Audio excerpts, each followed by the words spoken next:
Sisters, let's be honest. Some of you have been fed a fantasy. A man with 6 figures, 6 packs, 6 bedroom house. But marriage in Islam isn't built on fantasies. It's built on faith, character, and simplicity. So today let's talk about some expectations that may quietly be delaying your marriage. So number one is demanding a high mahr. Some women demand a mahr of £10,000 or more, or designer bags, or gold sets. But is that Islamic?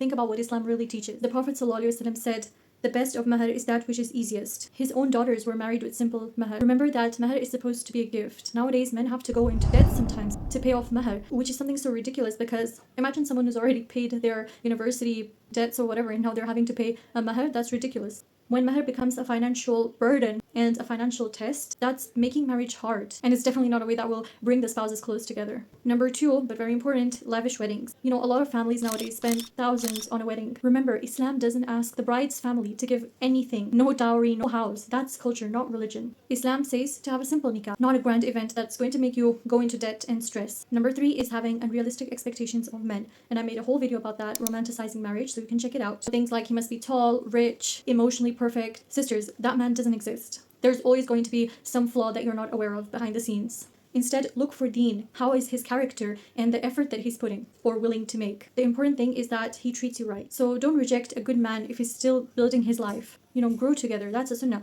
Look at the Prophet ﷺ and Khadija radiallahu anha. He didn't have anything at the time, but Khadija radiallahu anha was the one who was affluent and she was well off and she was settled, you know, but she helped the Prophet ﷺ and they grew together. There may be many other things, but these are just a few. And by the way, lowering expectations doesn't mean you're settling for less. It means that you choose wisely and at the same time you have the goal to please Allah in mind. Basically choosing deen over dunya. You're choosing simplicity over showing off. So sisters, don't let culture delay what Allah has made easy for you. If you enjoyed this video, like and subscribe, share with others if you found this video helpful, and inshallah I'll see you in the next video. Assalamu alaikum.